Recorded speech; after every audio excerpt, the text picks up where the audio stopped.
Good afternoon, everybody, and welcome on behalf of Tyneway Archives and Museums to Created. This is our subject specialist training series for primary teachers. It's lovely to see you all here today.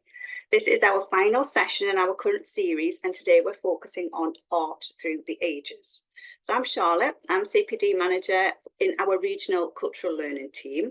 And our mission here at Tyneway Archives and Museums is to welcome and connect people to the past, present and future of the Northeast through stories, shared spaces like today, and experiences. And in our regional cultural learning team, we connect the cultural and education sectors together through events like this so that children and young people have access to a really rich cultural education. So now I'd like to introduce and hand over to our facilitators and team for this afternoon. So this session is going to be supported by myself and Mel Burgess, who's there. Hi, Mel. Mel is Programme Manager for Regional Cultural Learning Team here at TWAM. And we also have Jack Hayes here today as our Digital Stage Manager for the session. So if you've got any tech issues, just drop Jack a line in the chat. And finally, I'm delighted to introduce our facilitators for this afternoon. We've got a plethora of great speakers today. I think we've got the most speakers we've had so far. So first up, we're going to be travelling through the rich collections of the art at the Laing and Shipley Art Galleries with our creative producer and curriculum expert, Andrew Fox. Hi, Andrew. So you can sit back and absorb all the amazing subject knowledge that can support you in Key Stages 1 and 2 in art. And then just before the break, we're going to be joined by Michelle Gregson, and she's General Secretary of the National Society for Education in Art and Design. And Michelle's going to give us a subject briefing, update, and talk about the work and opportunities you can get involved with through the Society. And then we'll have a little break. And after that, our subject learning in art will be taken even further by Joy. Joy Youngman will join us. She's Learning Officer from Laing and Shipley Art Galleries, and she's going to deliver an interactive workshop on how schools can work with Holman Hunt's Isabella or the Pot of Basil as a stimulus. And finally, if that wasn't enough, we're going to be joined by Hazel Barron-Cooper from the Hatton Gallery, who will tell you all about what you can do with your class when you visit Hatton. So let's get started. I'll hand you over to Andrew, and I hope you have a really good afternoon with us. Thanks, Charlotte. Hello, welcome, salam alaikum, and greetings, fellow humans. My name's Andrew. I'm leading today's Created session. It's been a rich journey so far, and this is the final event of 5. So Charlotte and I have been marching with Romans. We've been sailing to America on the beautiful Mauritania. We've blasted into space and we've waded through the Carboniferous forests. So it's been quite a journey. And today's event is about art. So we're entering the world of art. And before we start this event, it's probably fair that I declare my hand on this event to tell you that this is my subject specialism. So over the last 3 years, I've worked with many art subject leads and ECTs and senior leaders on developing art curriculums in many schools. And I've been within school improvement for around about 10 to 12 years now. But I'm also an artist, and this is not something I bring into my school improvement work, but when it involves working with art teachers, I most certainly do, because you can see why this would be relevant for them when we're collaborating and working together on all things visual art. So on both of those counts, I hope you feel like you're in a safe pair of hands this afternoon.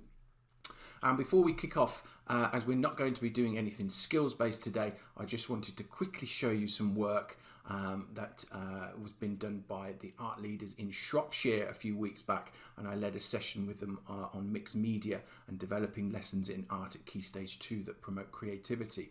And we looked at a different range of artists, including Barbara Kruger, Hannah Hock, and I tasked them with developing their own work purely from an image and text starting point, which filled them with complete horror right at the start.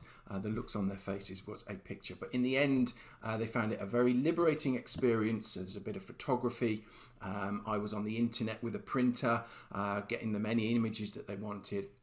So it's a real mixed media class, and it incorporated digital media, which not many schools are getting up to in the way that they should within art. So I'm very proud of what they achieved, as you are with your children. Yeah, this piece is by Sarah, and it's called I Don't Have a Dog Sister, and there is a big story behind that where I won't go into now. There's a bit of audio-visual content in my presentation, so if you've got some headphones, I would recommend popping them in, and if you can find the full screen function, then that's going to be best for viewing all the art we're going to see this afternoon. And it's going to be jam-packed, so I'm going to be taking you through talking about understanding art in regards to building a curriculum, and then we'll be looking at selected works from Laing and Shipley. And then in my final section, I'm going to be expanding your teacherly brains with some disciplinary knowledge about arguably one of the most important periods of art history, the Renaissance. Then Michelle's going to join us. We'll grab a 10-minute break. I'll hand over to Joy, who's going to lead an interactive session, and that's going to complement my more knowledge-led seminar. And with Joy, you can explore how to work with the painting Isabella and the Pot of Basil by William Holman Hunt. And as Charlotte said, Hazel's going to join us to share some other offers and things you can get involved with at TWAM. So we better crack on. So make yourselves comfortable and let us dive into the world of art.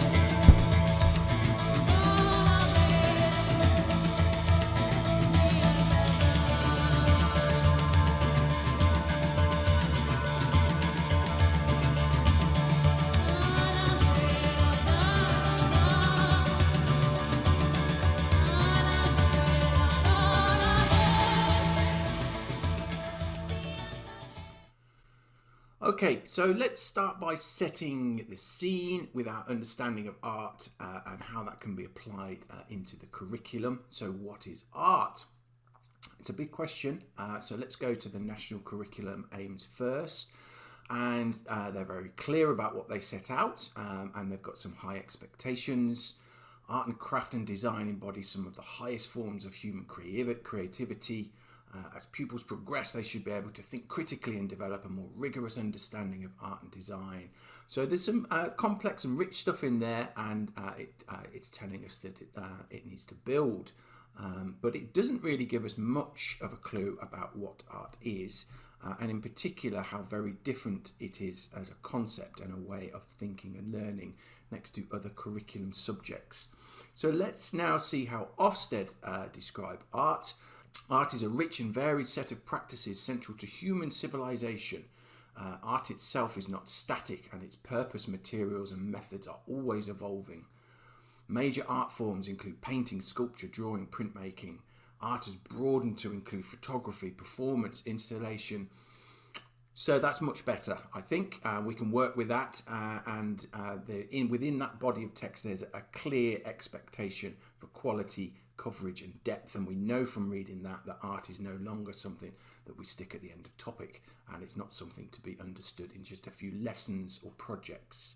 So the visual arts are a language through which people express their ideas, their feelings and their understandings of things that they see in the world. But it's important to distinguish this language from the written or the verbal as one, as they don't kind of share those kind of same rules and structures. So when we use the word the language in regards to art, it's a completely different thing, a different entity to all the other kind of subjects. But we do have some guiding principles, and you may be familiar with some of those. I would certainly expect you to be covering the elements of art, and I'd be looking for evidence of the children learning these through your curriculum if we were to walk around your school and do a learning walk. Principles of art are a bit more complicated, and we're going to kind of refer to them as we go, and some of the elements as well. But we do have those guiding principles to help us deliver art in the curriculum. And we have the knowledge domains of art as well. So we've got practical, theoretical and disciplinary domains. Now, I do entire training events on exploring this, and we just do not have the time to kind of go into it in detail. So I'm going to kind of talk about it very succinctly, and Jack's popped in the link to the Ofsted Research Review in the chat, so if anyone wants to catch up on and read about this in detail, they can do so afterwards. But I thought they all feed into each other, and I thought it would be good just to look at an artist and quickly kind of pull out some the knowledge domains. So this is Tawny Chapman, brilliant contemporary artist working in America. And if we look at her work and her practice, we can talk about the practical knowledge. She uses photography, and embellishment and digital enhancement and collage to create her works. That's the practical knowledge. Then we can talk about the theoretical knowledge. She works on top of photographs by overlaying sometimes 24 karat gold she uses, and semi-precious stones and mixed media. But she was inspired by artists like Gustav Klimt and the work of the old masters, but she was haunted by the negative historical representations of black figures in European and American art, as well as their absence. So Chapman, in her work, she manipulates images and she portrays quite confident black boys and girls, and she pays special attention to reinforcing a sense of magnificence and pride in how they look, particularly with the hairstyles, which are often viewed as unkempt and professional.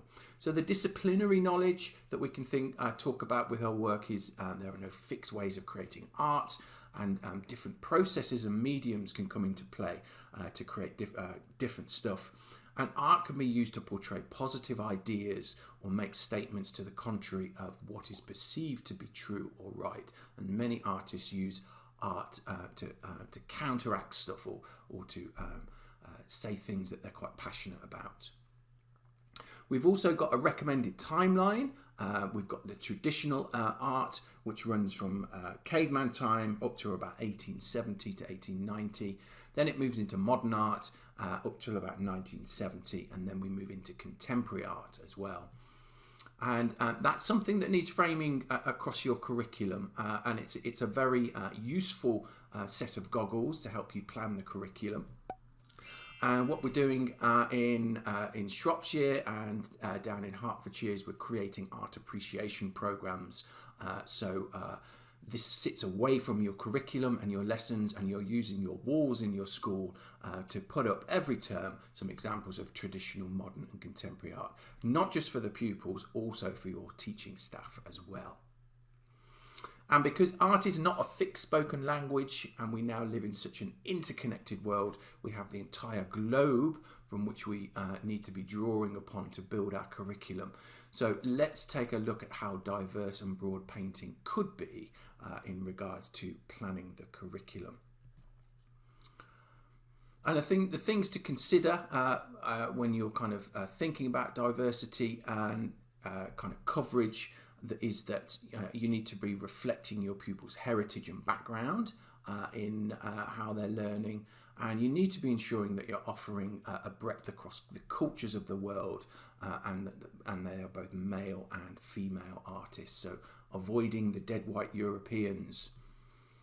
And my mantra is this, and I use this not just for art, I use this as a curriculum overlay when I do kind of whole school curriculum reviews. Quite simple, what's happening locally, what's happening nationally, and what's happening internationally. So that can be a useful guide. And then with the international, in the art world, we have these genres which are very useful. So we have Eastern, Western, Americas, Islamic, Oceania, and African.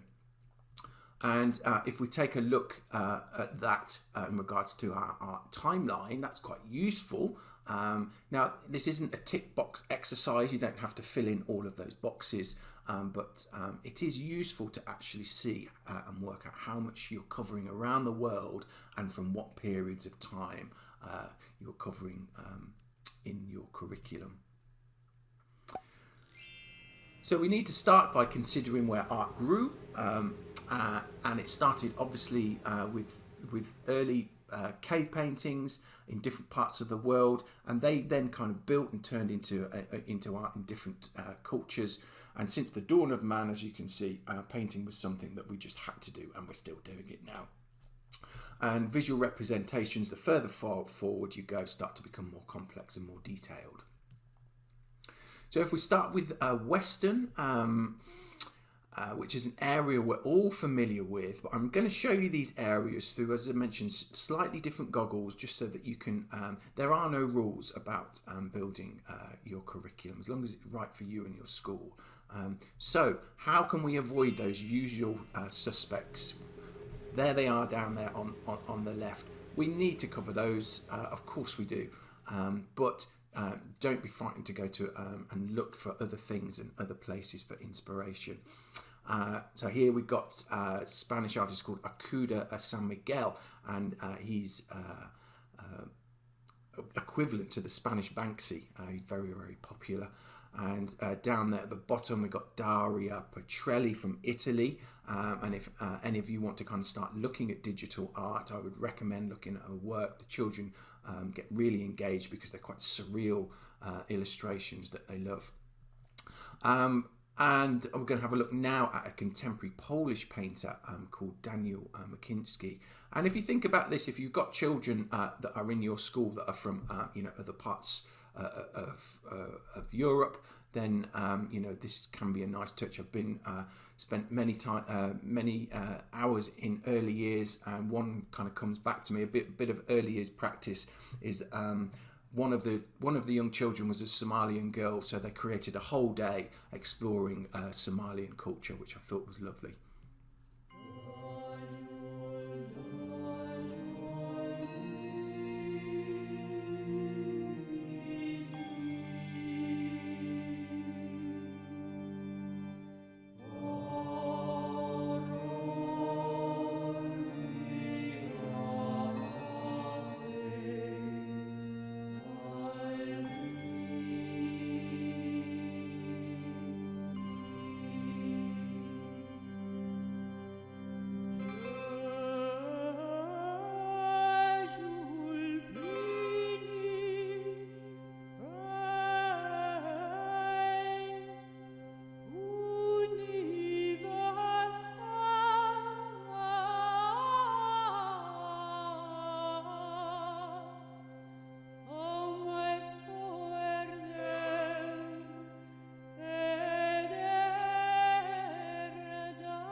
I love Cataneo. So down to Oceania, down to Oz, New Zealand, Australia, Papua New Guinea, and the South Pacific. And there's a whole stack of traditional and contemporary indigenous painters that you can look at in Australia and New Zealand. Well worth a look at the beautiful portraits of the 19th century painter Gottfried Landauer. And then moving to the modern era, in Australia there's the bold, bright and very humorous work of Vincent Natmajira, and you can see him there happily cutting Kim Jong-un's hair, hanging out with the Queen. Very kind of cheeky work. But there's an illustrator and artist called Robin Kahukiwa, and she's an Australian-born, New Zealand-based painter, but she's created some very powerful work on migration and colonisation and the oppression of indigenous people in the Oceania region.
So next we'll look at Americas, but not the Americans per se, because we tend to consider them to be Western, don't we? But the people of America and the indigenous native cultures. So in spite of the European exploration, those indigenous cultures continue to produce art. And the Aztecs and the Mayans, as all primary schools know, were always creating pictures and painted books and frescoes and the like. And then in North America, the native Indians were using painting to depict battles with the European oppressors. And you can see that distinctive style of native Indian art coming forward in modern and contemporary work with people like Stephen Mopo. And native Indian art has also been turned into contemporary pop art style by Frank Buffalo Hyde. And Latin and South America are all great sources for incredible painters.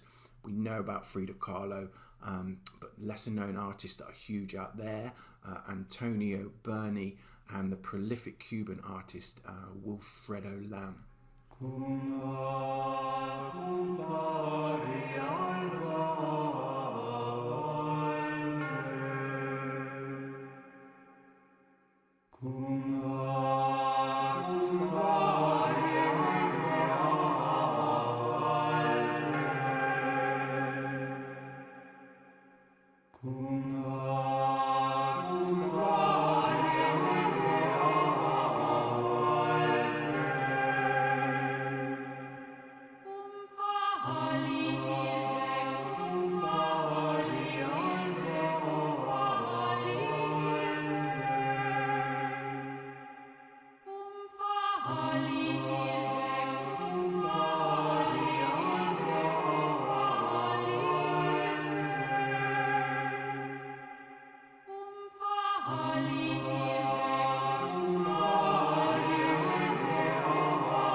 So Islamic, when considering Islamic painting, we need to take on board a few things. So the depiction of humans and animals or any other figurative subject is forbidden within Islam. So there isn't, there's no religiously motivated painting tradition within Muslim culture. But some countries did cultivate painting, but it's more as a companion to the written word. And there are many examples of painting dating back in Iranian, Turkish, Persian, and also Pakistani culture. You can see on the top right hand corner there the work of Abdul Chughtai, which almost has a Disney-like quality to it. And then next to this on the left, you've got the subtle observations of Islamic life by the Iranian painter Kamal al-Mulk. And I think it's important to say that following the path of Islamic art doesn't necessarily have to be a religious one. And you can use the countries where Islam grew and still kind of discover many exciting contemporary artists with roots and heritage from within the Muslim world. And one artist who's good for that is an Iranian artist called Golnar Afraz, who creates these really beautiful, colourful acrylic images.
So let's go to the east now, to Japan.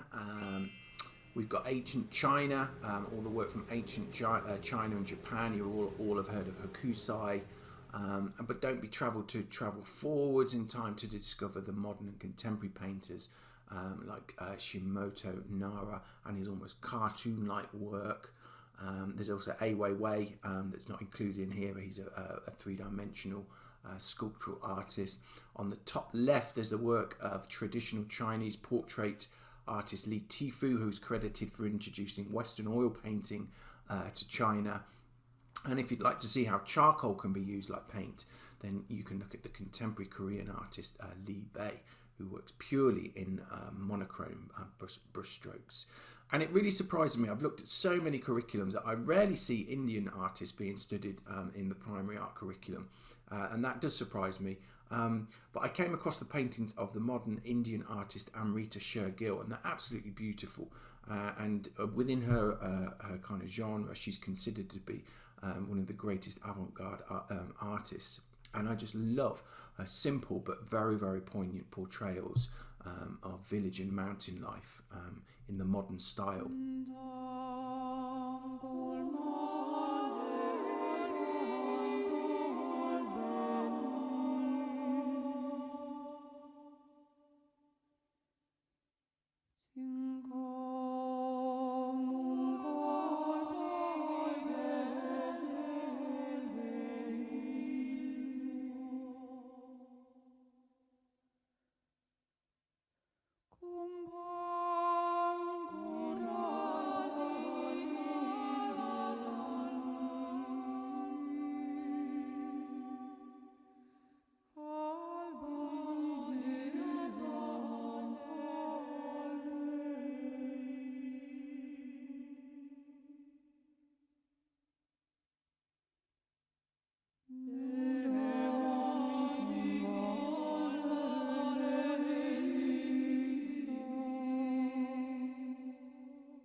You'll notice we're taking time to ponder on these pictures, and I think it's really important to do that rather than kind of bolting through. So always make sure that we've got some time to soak up what we're talking about.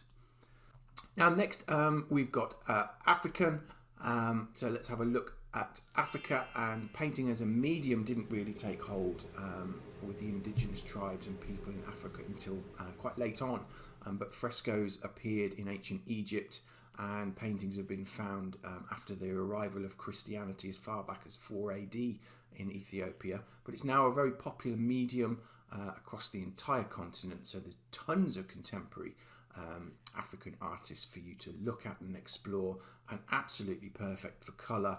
One of the artists I put in there is a Kenyan British artist who could be a good role model, and he's big on the contemporary art scene in London, called Michael Armitage. And he creates these really colourful dreamlike paintings, and I think he uses bark and materials from the African forests within his work, but it's absolutely beautiful.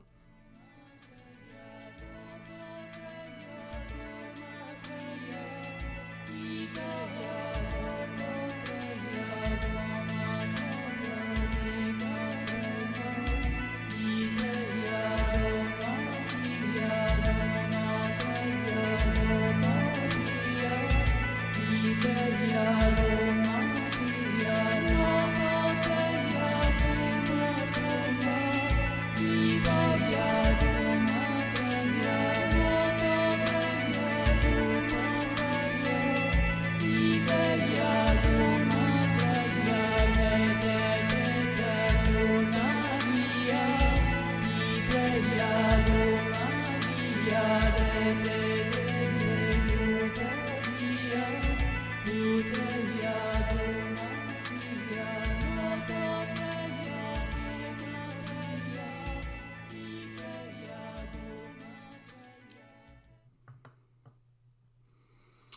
Okay, so we've just had a very quick whirlwind tour around those different regions, and just to basically expand thinking, there are no rules about who and where we go to create our art curriculum, and as long as it's appropriate and it's right for you and your school, then we can step aside from the usual suspects if we want to and we wish.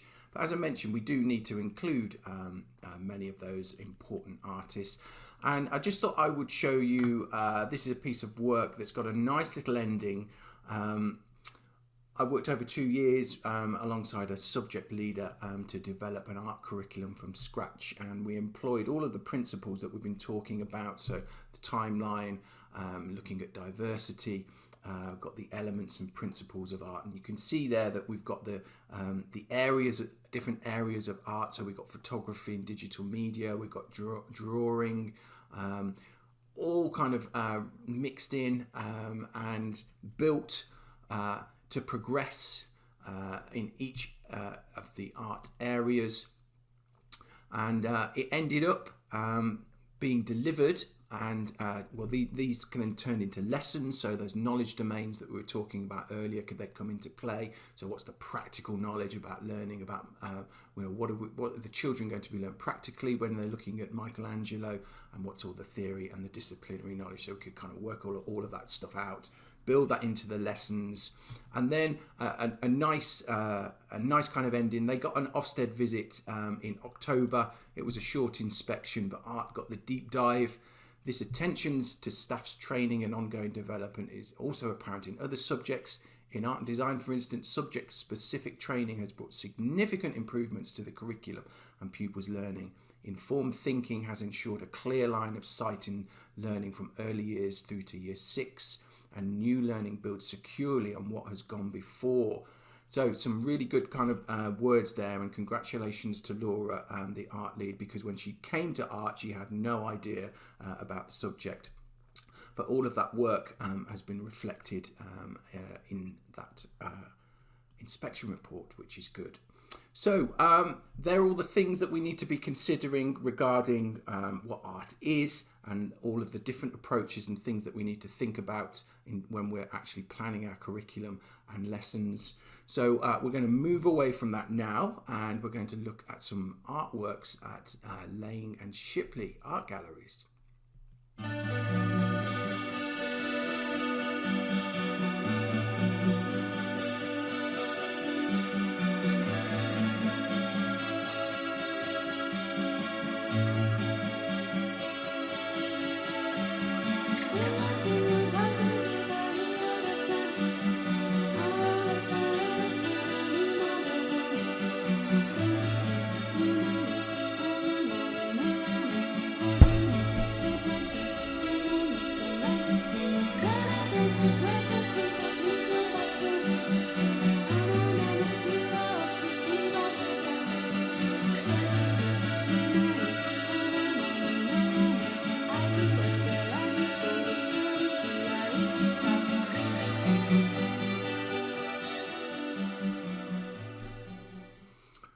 Okay, so I asked Joy to handpick, not literally, some different pictures for us to look at this afternoon. So some different artists from different eras, and we're going to take a closer look and unpick and analyse and perhaps put into action some of the things that we've just been learning, the different knowledge domains, and perhaps some potential ideas for how you could work with these pictures with the children in your school. Now, obviously, we have to bear in mind with primary that not all images are going to work, and some of them might not be appropriate or well pitched for the level, but it's worthwhile thinking about what those curriculum points, entry points might be, and how we might turn them into developing lessons.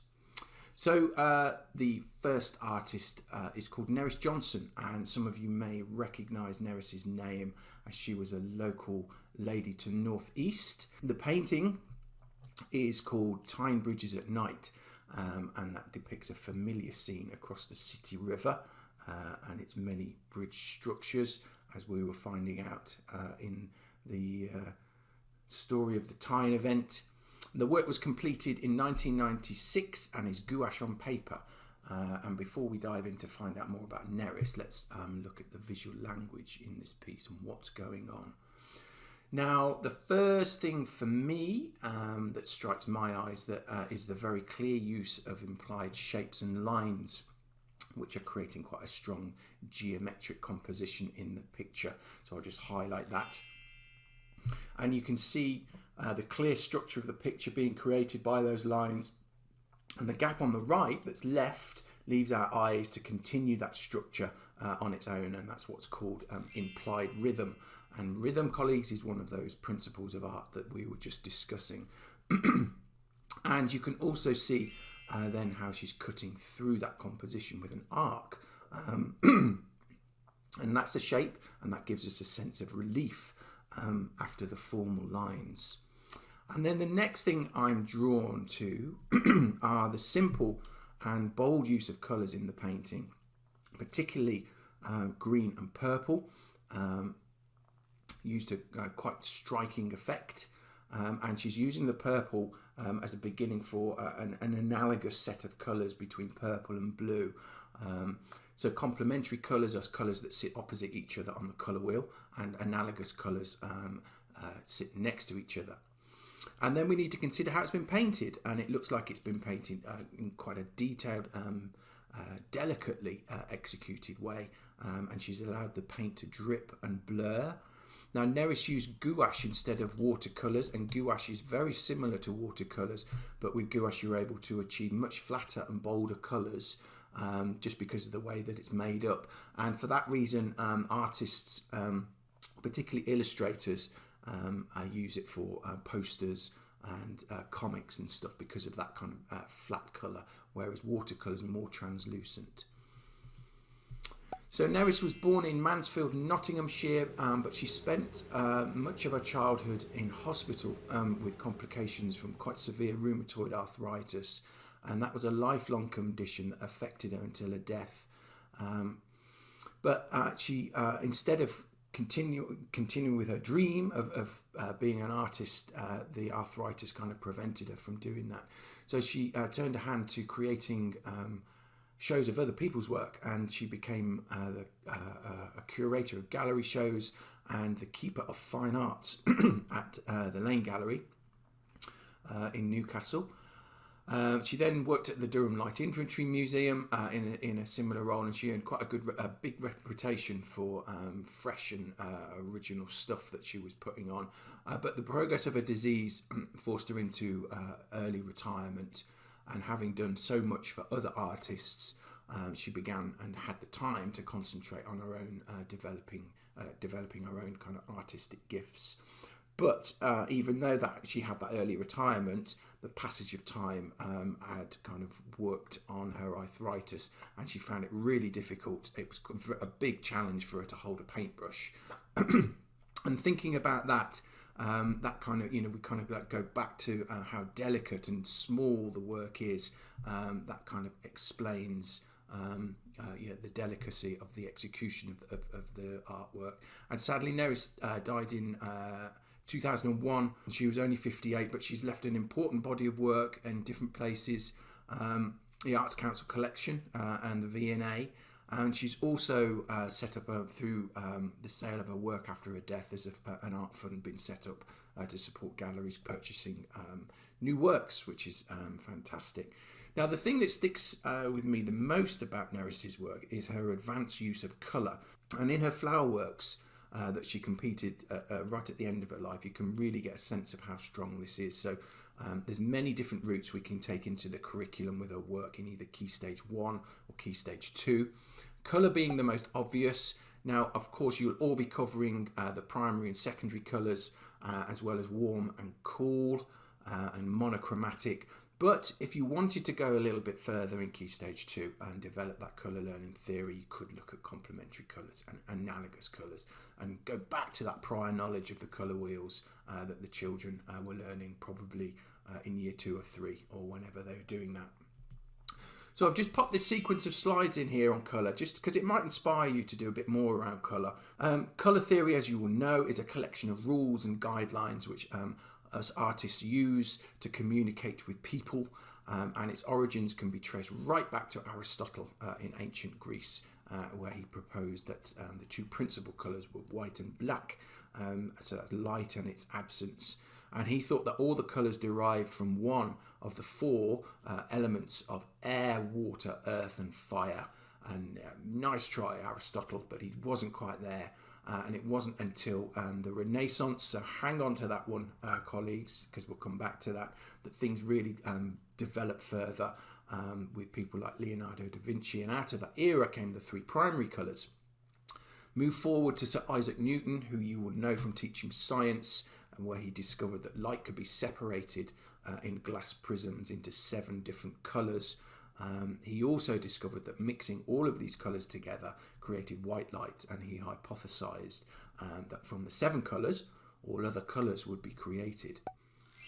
And then moving into the 18th century, 2 scientists took things a little further.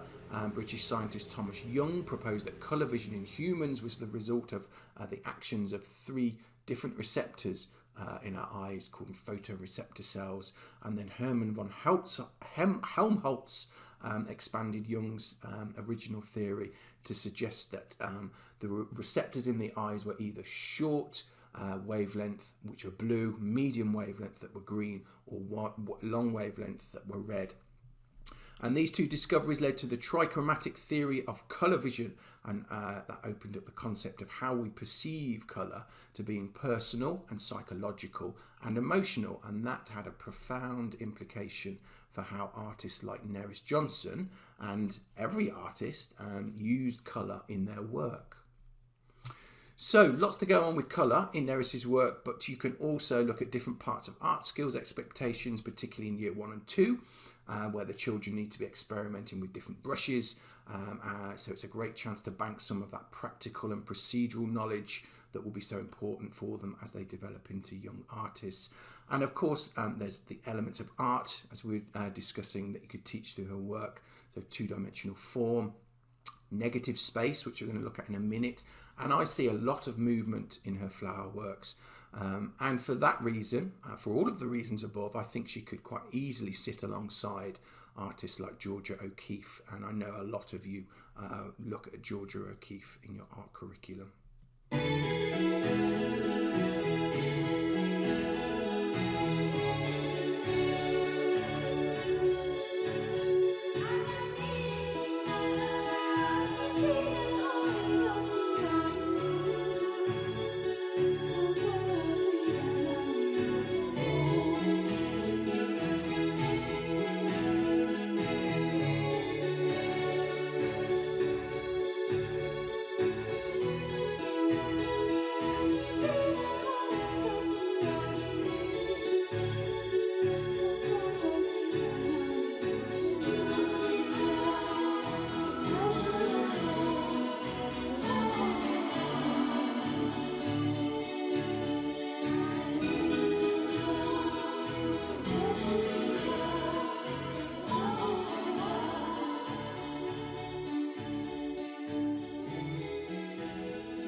Those flower paintings are quite simply sublime. I love them.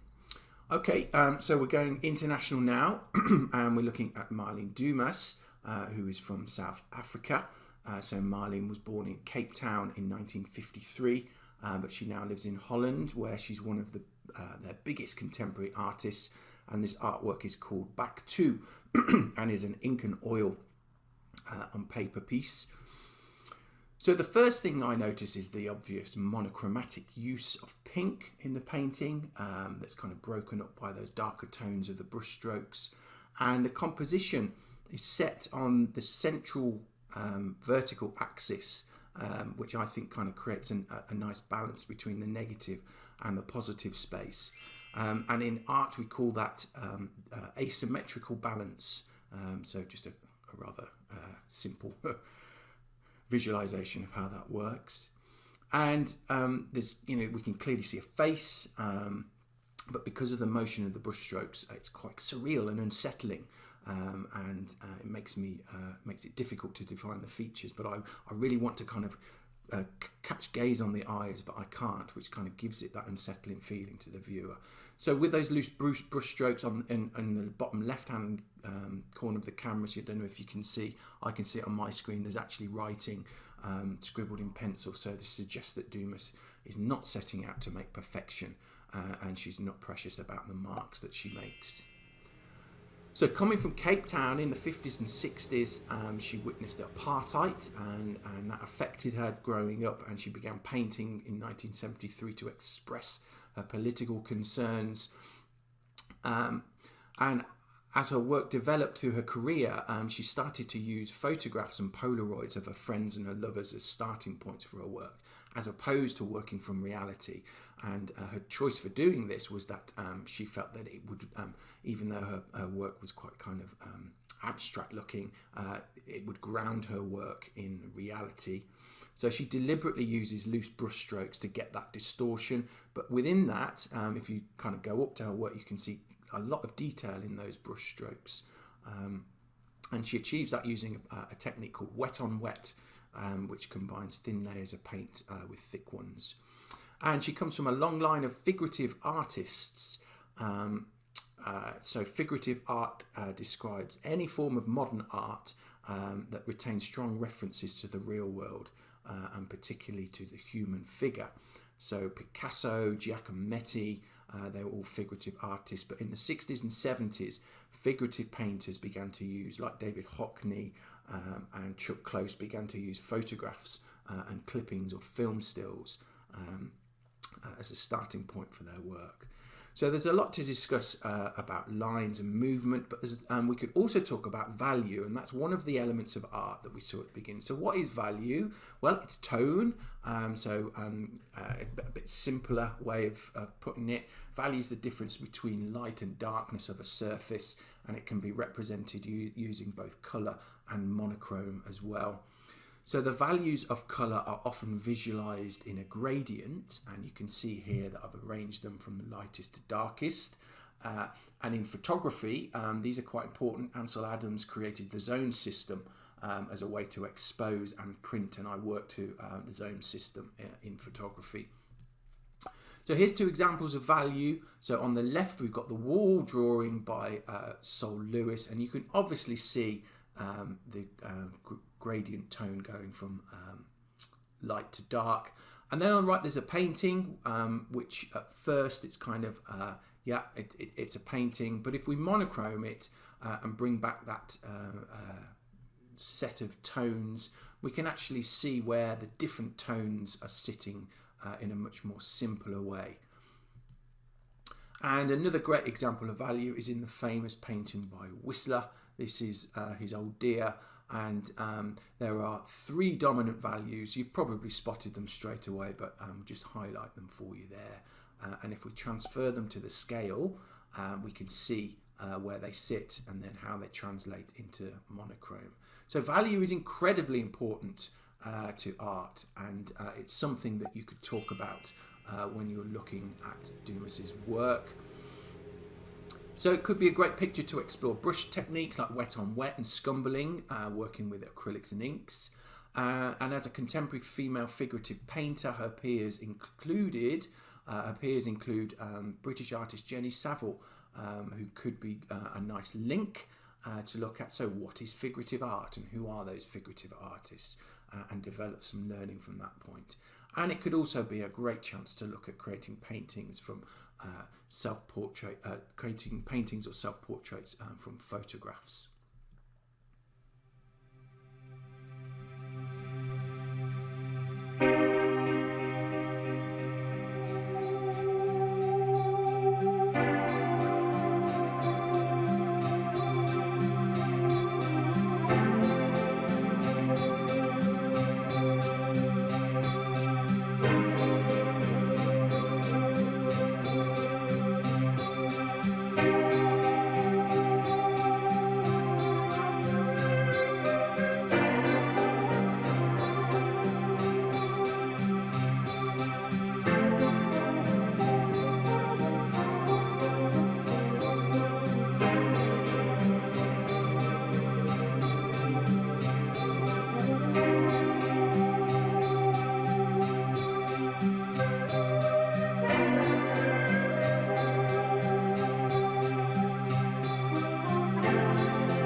Okay, back to the UK now with a Northumberland-born artist, Glenn Brown. And the work is called In the End We All Succumb to the Pull of the Molten Core. Rather a lengthy title. And I couldn't find any kind of thing to talk to you about that title. So we're kind of left in the dark with that one. And this was completed in 2011. And it's ink and acrylic on board. Now, the first look at this piece, if you don't know his work, can look like digital artwork, and because of the smoothness and the finish, it's almost kind of got a creamy feel to the surface. But we can see and observe that it's a monochromatic piece, so we've got that pale blue in the background, and then the different tonal values of the head that's emerging are created using fine brushstrokes in black and white. And we can make out the bust of somebody and a head turning away from us, but it's not clearly defined, so it's kind of suggested rather than being defined. And he's using the brushstrokes here to create a movement around the image, and this helps to create a sense of emphasis towards the head and draws our eyes towards it. And emphasis is one of the principles of art that we looked at the beginning. So that's the kind of effect that you get. It's called converging emphasis, when artists bring your eyes into the center of an image. And this image is actually made up of two appropriated images by the great masters Giovanni Domenico Tiepolo and Andrea del Sarto, and the artist has combined the two together and painted on top of the final image. So there's a bit about process here. There's a digital process of acquiring and manipulating found images before he then goes on to the painting stage. And just so you can see that, here are two drawings that I got from the interweb by Andrea del Sarto. I'm not sure if these are the actual ones that he used, but you can see that the similarities there. And it's for that appropriation that Glenn Brown became famous, and he's now a well-respected British contemporary artist. But this has also caused a lot of controversy because even though he transforms the images by changing them, he still gets accused of plagiarism. And we discussed the smooth surface, which is quite illusional. It gives a feeling of something quite turbulent and fluid.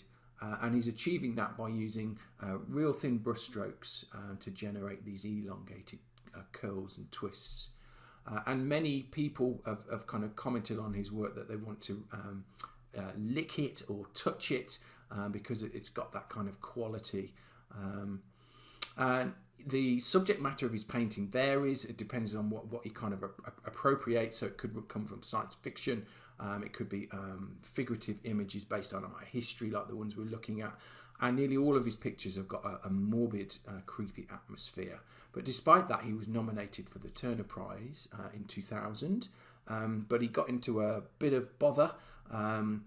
His exhibition at Tate Britain sparked some controversy because one of his paintings, which you can see up there at the top of a space station, and that's on the left, was appropriated from a 1973 science fiction illustration by an artist called Tony Roberts, and legal action happened, and I believe they settled out of court. So Glenn Brown's art can, what are the big disciplinary questions about art?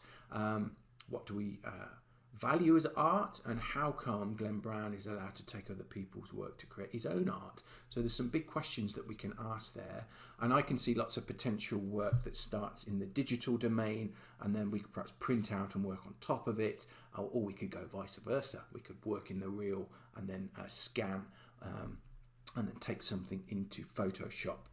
And we can also discuss the texture in his work, because texture is not always tactile, but sometimes artists cleverly create what's called implied texture. So even though you can't feel it, it looks like it's textured.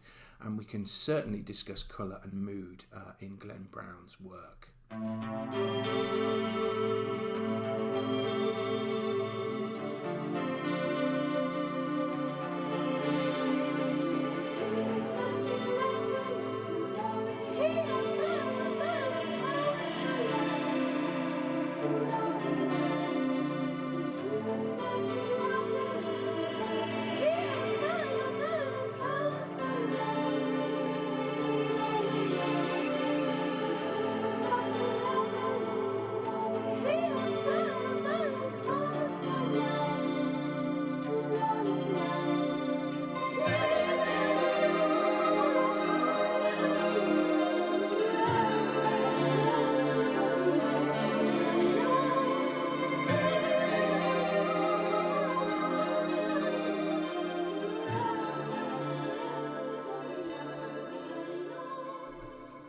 wonder if you're making your mind up about Glenn Brown's work and what you think.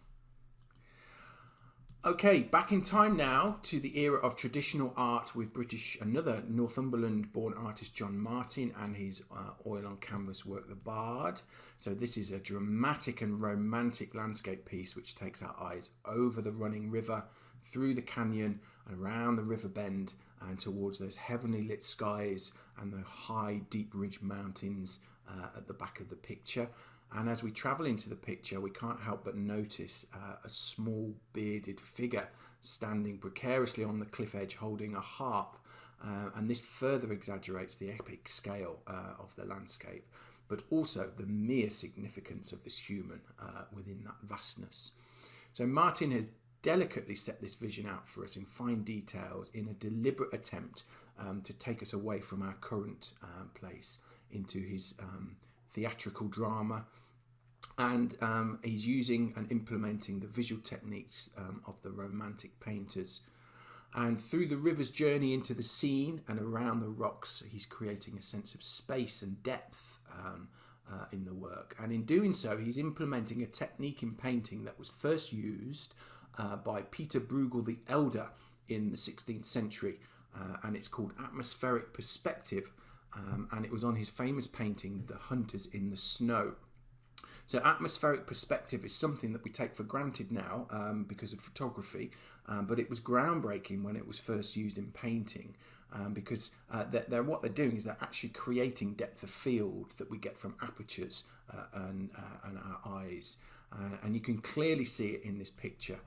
So another crude example for you so that you can see how it starts dark and vivid, and then as we go to the back of the picture, it starts to become light and hazy, and that's a deliberate act and attempt by Martin to draw us in, and it's called atmospheric perspective. So all of Martin's work was celebrated for as being these kind of big dramatic paintings, and critics believe that he was inspired by the Northumberland crags. Early in his work, he started working on sepia paintings, then moved on to mezzotint, which is a printmaking process. And his artworks have been claimed to be inspiration and forerunners to the pre-Raphaelite Brotherhood and epic cinema makers like George Lucas and his on-screen depiction of Star Wars. And you can see exactly why. So he was considered to be a romantic painter, and Romanticism was an artistic and intellectual movement that originated in Europe towards the end of the 18th century, a reaction to the Industrial Revolution. And I actually studied Romanticism on my degree, and also I moved into my MA looking at visual language in Romantic imagery, so I'm kind of well comfortable in this zone.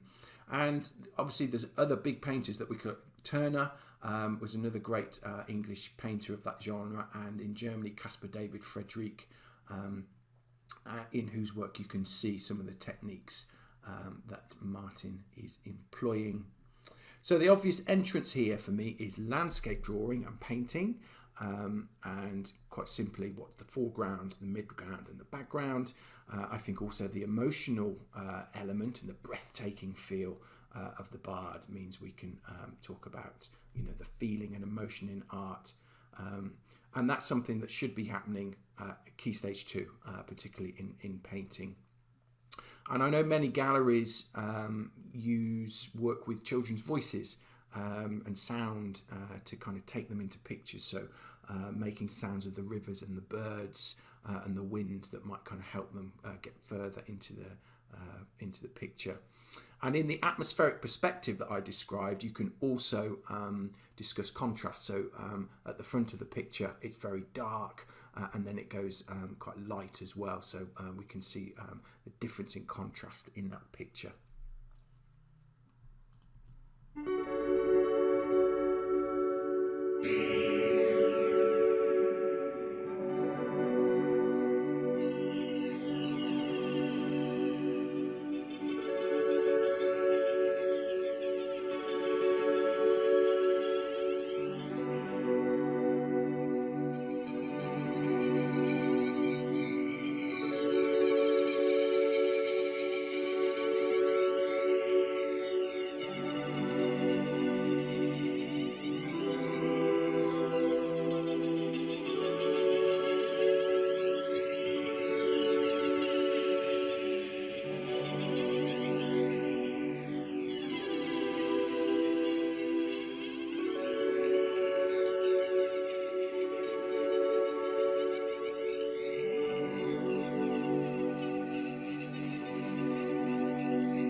Okay, next artist is Chris Ofili, a British artist born in 1968, and his work is Untitled 2 out of 6, and it's watercolour and pencil on paper. And so we know that we're looking at a portrait straight off because of the eyes, but I'm really struck by how simple and beautiful this is. So for me, the simplicity comes from the kind of soft organic form of the head and shoulders, and also the negative space that he uses around the image. So let's look at that form. You've got some organic form there, so you can see the curves and movements of the shape, and of course form is one of the elements of art. And then we've got that negative space that he uses quite cleverly just to set those figures off. And it makes us completely focus on the eyes, and then we move down to observe the quite clever and delicate blending of the watercolours to create the jumper colours. And it's almost kind of primitive and childlike in its delivery, but also quite humorous as well. And Chris became very successful at a young age, and at 30 years old, he was the first black artist to win the prestigious Turner Prize for a work called No Woman, No Cry.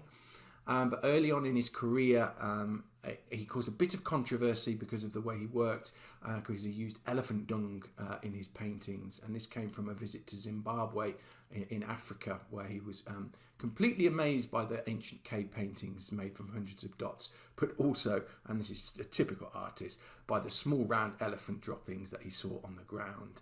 And so he uses material like dung because they're considered to be worthless, and it makes people think about the value they attach to things.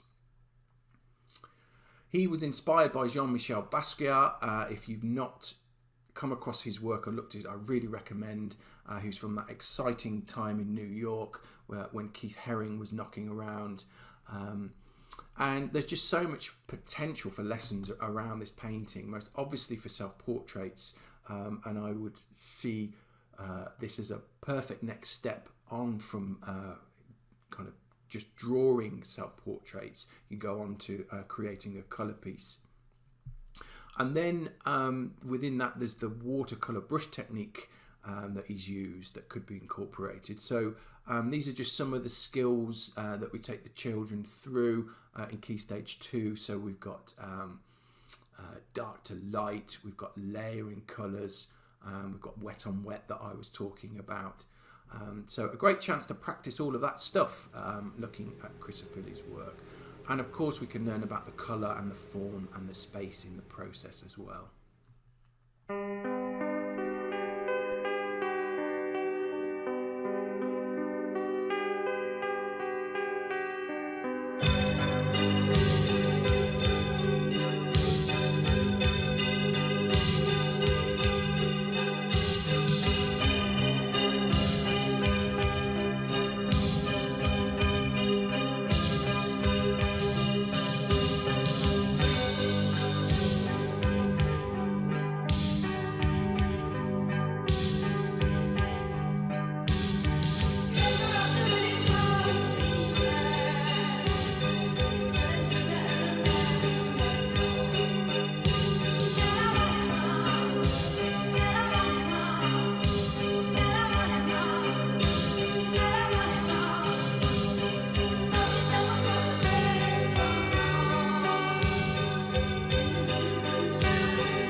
Now that is the most loveliest set of charming pictures I've seen in a while. I absolutely love them.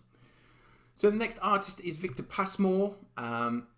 He's a British artist and his piece is Linear Motif in Black and White. It's oil on plywood and straw board, and it was created in 1959 to 1960.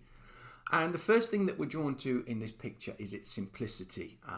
It looks very minimalistic. With a first glance, there's just one line seems to be exploring the interior and the edges of the frame that hold it in.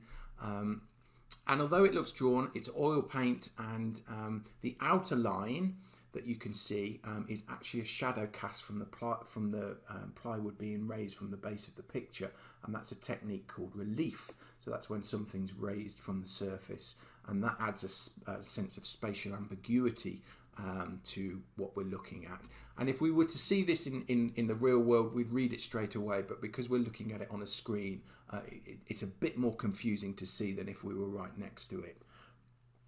So going back to my first response about the line, it takes our eyes on a twirling dance around the square. So for me, this is very much about movement, and not so much, it's obviously not figurative, so we must assume it's abstract. And indeed, Passmore was a pioneer of the British abstract art movement in the 40s and 50s. So he studied painting at Central School of Art, and by 1947 he was hanging around with the likes of Ben Nicholson, and he was working in a purely abstract style. I'm not sure whether any of you know, but he was commissioned to create two pieces for the Newcastle Civic Centre that hang in the customer services area, and that's quite fitting because he was really into architecture, and he became a pioneering figure in the revival of constructivism in Britain after the war. And constructivism was a movement that was founded in Russia, which was about the abstract and austere art reflecting modern and industrial society and urban space. So that commission at the Civic Centre was ideal. There are many ways to create learning around this piece, or his wider work, because it's quite varied. A good excuse to work on large scale, to explore line and space, but also perhaps mixed media and applied relief and some kind of collage work. And we've discussed Passmore is a perfect excuse to talk to the children about modern art, and in particular abstract art. You know, when you're looking at Mondrian or Paul Klee, perhaps you can go to the British abstract art movement and look at what happened in Britain at the same time.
Okay, our final work of art that we're going to look at from Laing and Shipley is Tintoretto's Christ Washing the Disciples' Feet, which is at the Shipley Gallery.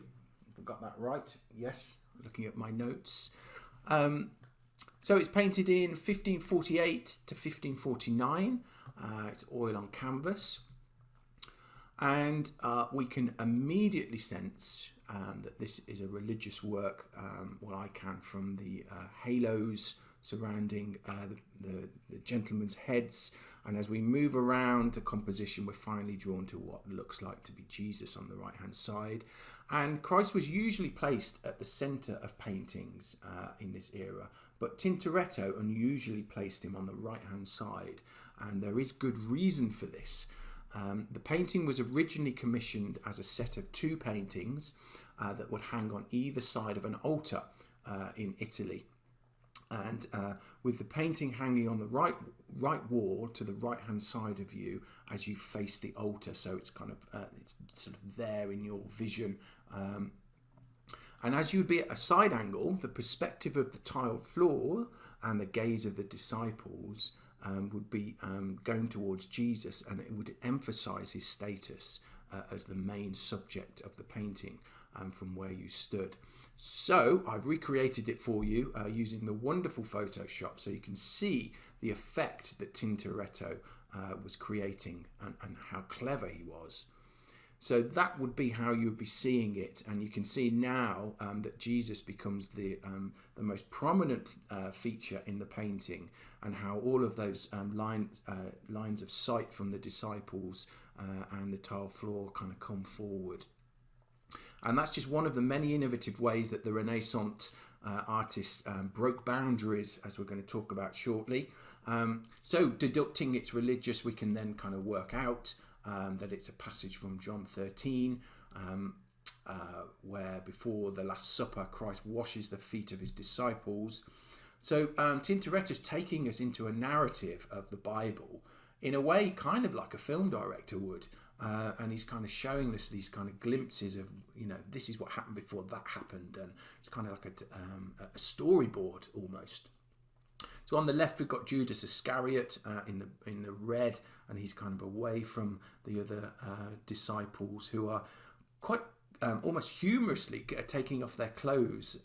So he's kind of portraying the disciples in quite a humane way here, which is something that never used to happen in religious paintings. And the entire scene is set on point perspective, on linear perspective, and we can follow that quite easily. And this is why it's really important that 1 and 2 point perspective happen in the primary curriculum, because it is such a big part of art, and it's actually quite an easy thing to grasp. 1 and 2 point, 3 points a bit more challenging. So Tintoretto earned his name because his father was a dyer, and in Italian this is a tintor. So his son got the nickname of Tintoretto, which means little dyer or dyer's boy. And his work is characterized by these kind of muscular figures and dramatic gestures and those bold uses of perspective that we're just looking at, all in the Renaissance and the Mannerist style. And he came to the forefront of art in 1548 with a painting called The Miracle of the Slave, and then he got loads of commissions after that. So his work spans 2 important eras. There's the Mannerist style that he worked in towards the end of his life, but there's also the Renaissance. And the Renaissance was the groundbreaking era of art from which he emerged and grew up in as a young man and an artist. And I can just really see that influence and style in what we've just been looking at. And it was the era of the Renaissance that changed the art world forever. And I think Tintoretto's work is the perfect excuse for us to learn a bit more about that period in my final section.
Okay, so let's take a look at the Renaissance and find out why it was such an important movement in art.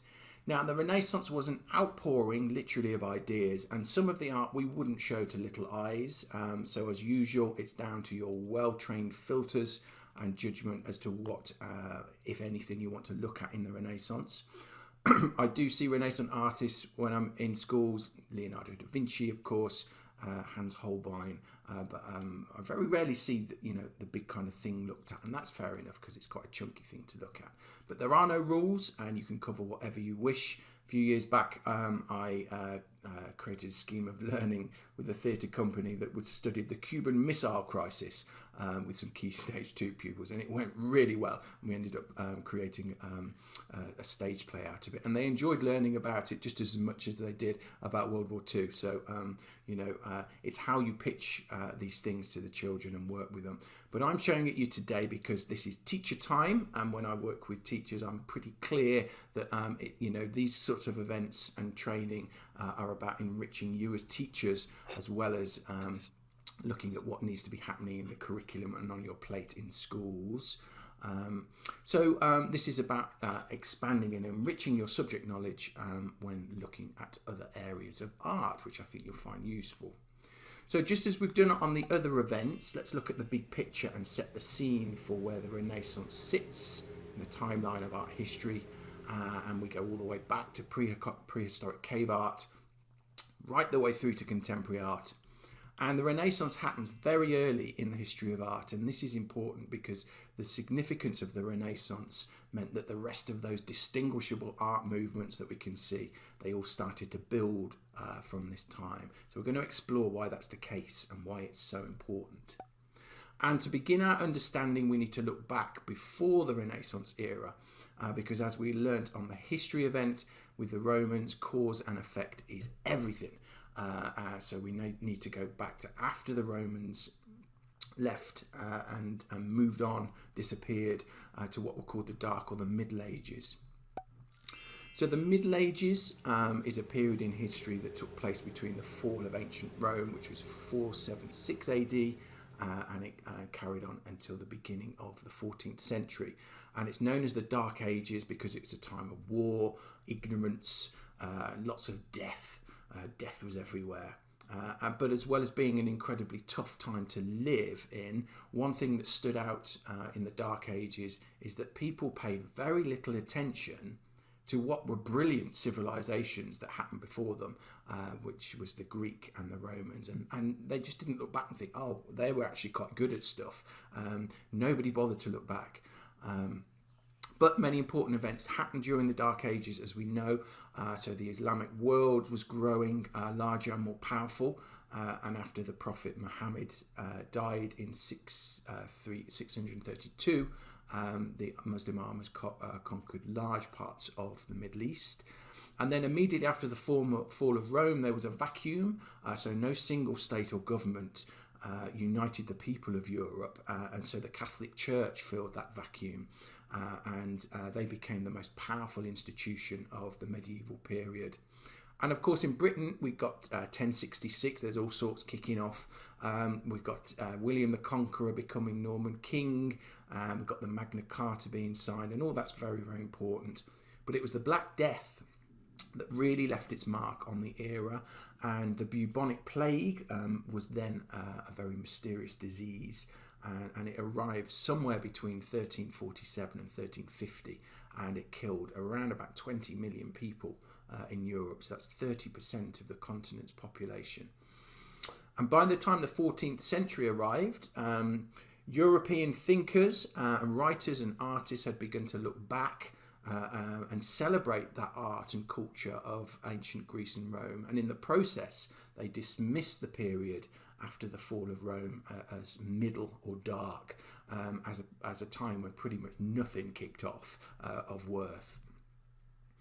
And what emerged during this thinking and chin scratching was a new outlook and a new sense of optimism that was born out of those dark ages.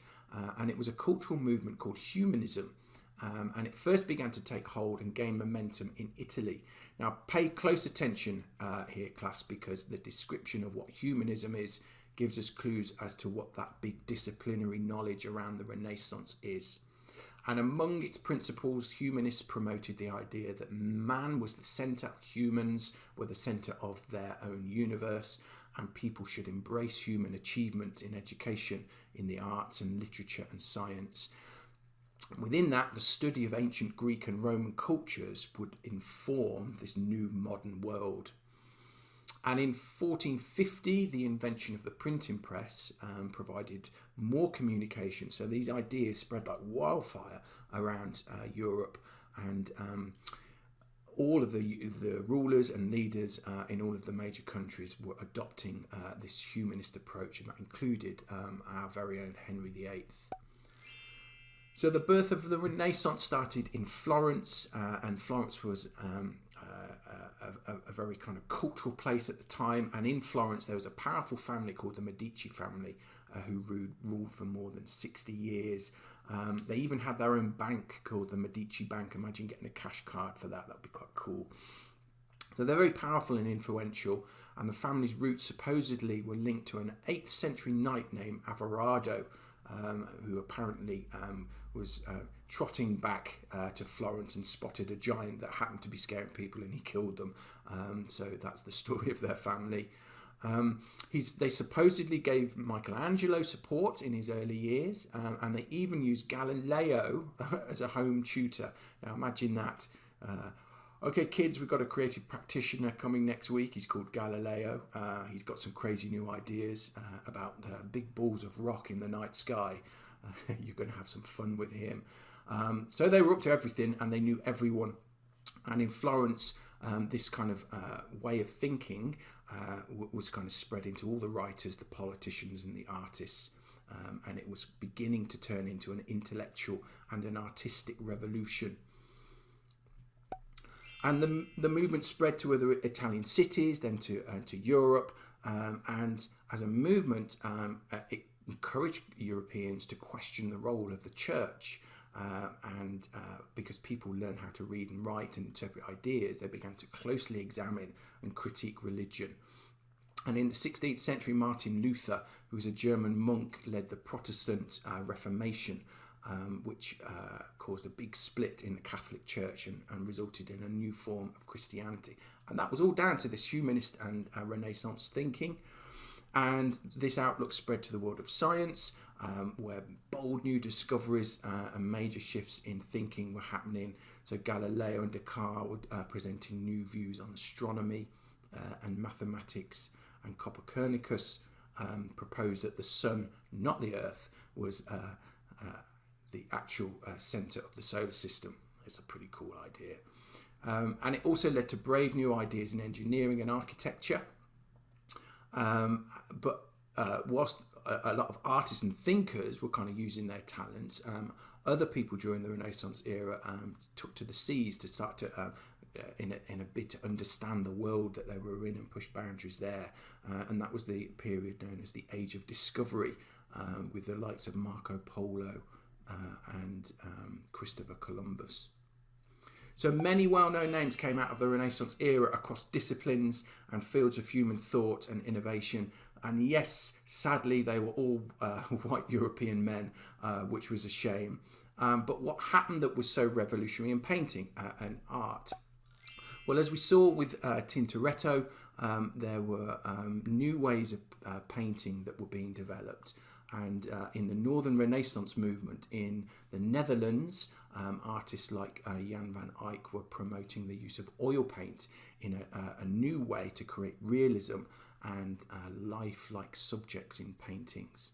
So new techniques were being used, sfumato, which were used to blur or soften sharp outlines with gradual blending of tones, and that gave the Renaissance paintings a new illusion of depth or three-dimensionality. And then you combine that with the clever use of perspective and vanishing point that we were just looking at. It added even further realism and dynamism to the images. And today we know these techniques as illusional form, and we take it for granted now. So a two-dimensional artwork cannot show real 3D form, but the illusion of form can be created by using different tones and colours that suggest different amounts of light hitting the subjects. And this fools our eyes into thinking that we're looking at something three-dimensional. And it was the Renaissance artists that mastered and perfected these techniques. And they were now staging their pictures almost like fashion photographers. They were bringing in models, and they were thinking about how the light was falling on their subjects. From that period, we get a lighting technique called chiaroscuro, which is that kind of dramatic lighting effect that's used in photography quite a lot. And with all these new, never seen before approaches to creating art, innovative artists like Caravaggio were, for the first time in history, using painting to describe the human condition or the emotional human state, and all its trials, tribulations, and realities of life and suffering.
Okay, right, back to 2024.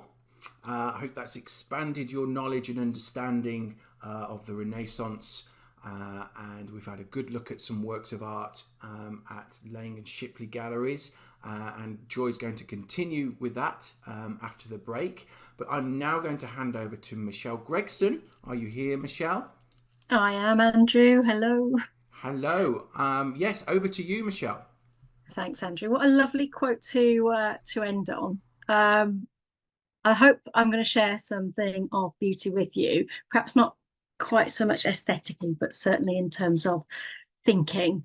So yeah, really lovely to be here. I'm here from the NSCAD, National Society for Education in Art and Design, and I just wanted to take some time to share with you a really fantastic national project that I hope you're all going to be part of in some way or certainly benefit from. So I've got sort of 10-15 minutes to just tell you about this thing of beauty, the big landscape. Now, this is a fairly epic project. I should tell you that it's been researched and developed by NSCAD members over 5 years. We've been working together on this. We had a special interest group looking at what better practice might mean in our subject. They began with that question. And they were also concerned to find ways to model and bring better practice to teachers in schools across the UK without just reinforcing ideas about how things should be done. So to allow for all the different ways and possibilities of what our subject has to offer. So here it is. It began as an enormous mapping project, and we've taken it into an online repository of all that is good and all that's at the heart of curriculum, because we believe that curriculum is at the heart of the learner's experience. We also believe that art, craft and design could potentially become a redundant subject if children and young people don't see themselves in the content of the curriculum that's being delivered. So that's really what this is all about. It's a group of members putting their heads together to see what they might do to engage and support the community. They looked at the what, the why and the how of art, craft and design learning. And they thought about all the different ingredients and elements of that, and the scope and scale of our incredible, enormous, beautiful subject. And really, I'd say the big landscape is the NSCAD members' roadmap for change to break out of orthodoxies, just tried and tested ways of doing things because they work, because they get results, but not moving through time.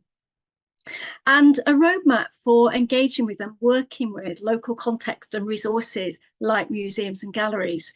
So it is a tool to support teachers to plan, review and refine their curriculum.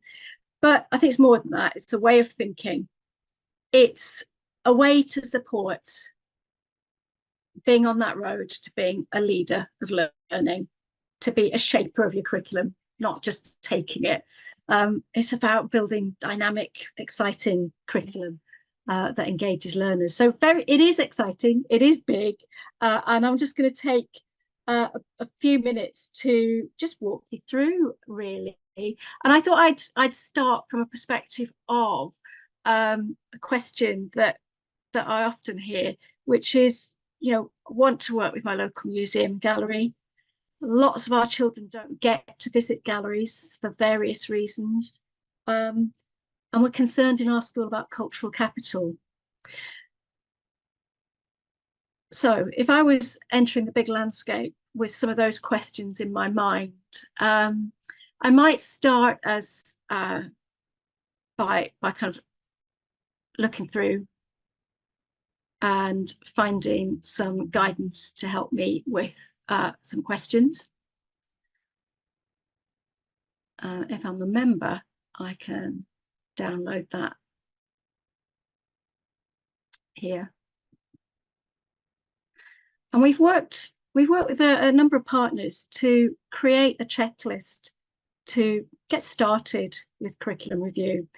And it's some practical questions to just discuss at school level about what it is that you're bothered about, what it is that you want to look at within your curriculum.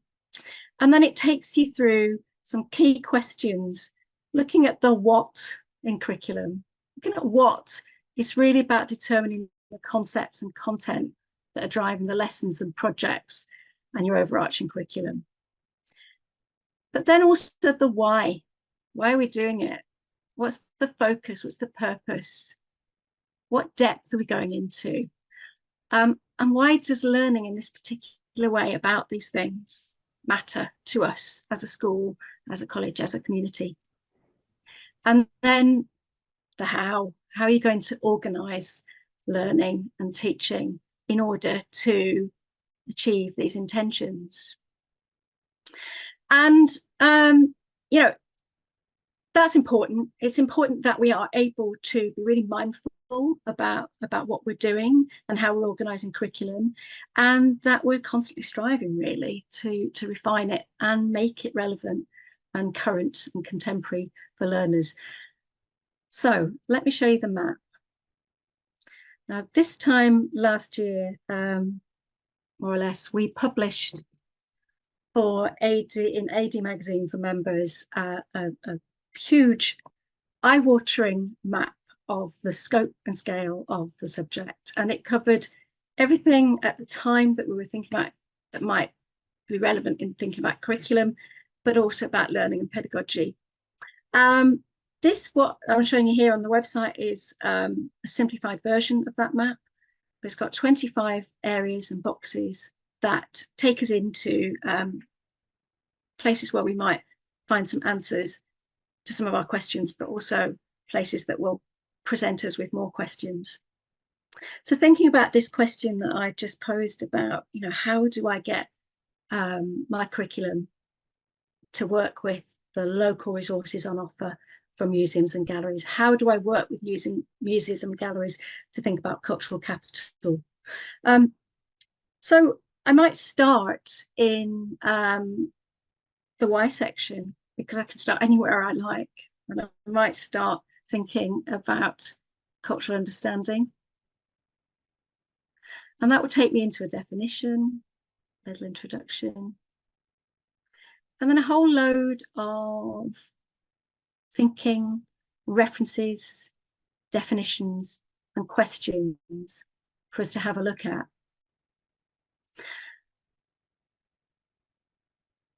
Now, as I'm looking in there and I'm thinking about cultural capital pops up.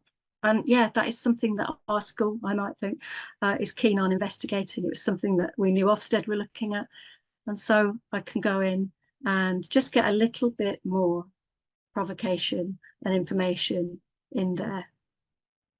And as I'm looking at that, it's sharpening my thinking about, I'm leading a line about children being producers, generators, but also users of culture. And that's making me think about what's relevant to them. It's also giving me a great key question about who's deciding what's great. And you've heard about a whole pantheon of amazing artists, some of them who might be termed great by some. But what does great mean, and what does it mean to our learners? That might be a question that I'm asking myself as I'm working through and reading through here. And also I'm starting to think, as I'm reading through, about knowledge and where this sits in my curriculum in terms of theoretical knowledge. From there, I might go back out, look at pictures and objects back in the why, thinking about the what. Again, looking at that notion of children generating culture using. And I might want to go and think, well, I'm going to have a look at some ideas for how to look at pictures and objects and pick up on resources there, and so on and so forth. How am I going to organise it? What are the key things going to be? I may have picked up on visual literacy as being a key thing within our curriculum again. So in I go, and I can find all the things I need to help me work out how I'm going to approach visual literacy. And the real point is, it's not a prescription, it's not a curriculum saying do it like this. It's a repository of research, resources, ideas for you to move through and connect and make your own notes, to make your own connections. But within that are really great exemplars and case studies and examples of how people who've had a similar intention or journey have organised learning and what it looked like in their setting.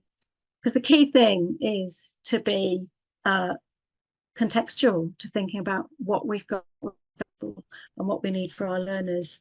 So Big Landscape is there as, well, I'd say it's a gift to the community, really, from CAD members.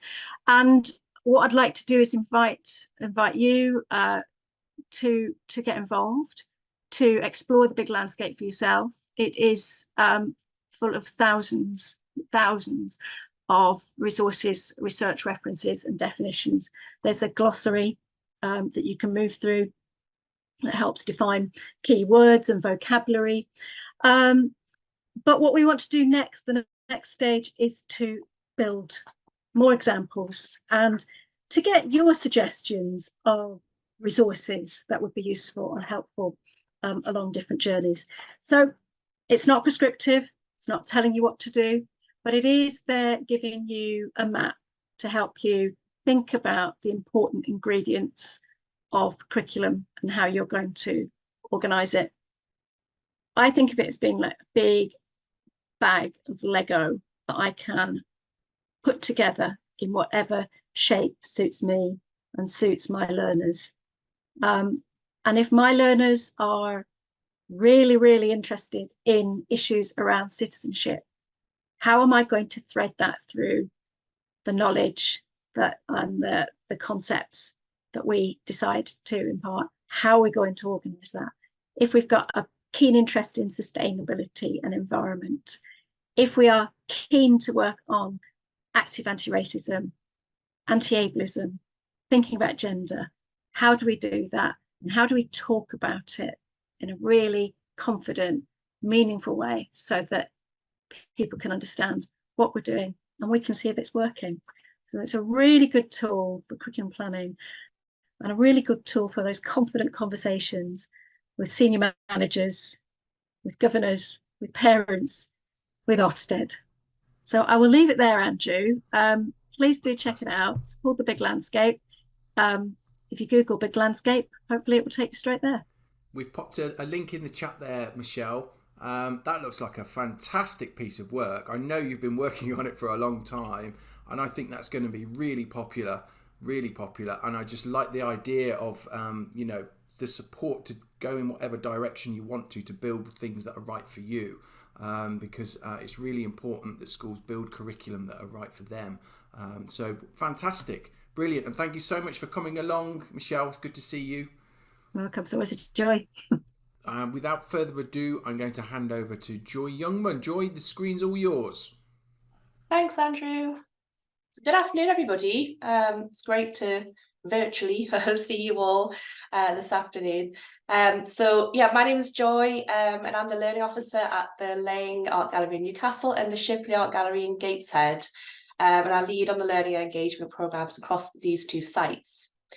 So today I'm going to be talking to you about an artwork from our permanent collection, and to do some activities with you, hopefully to demonstrate a few ways that we use a particular artwork to engage and inspire children and young people, and you as their teachers.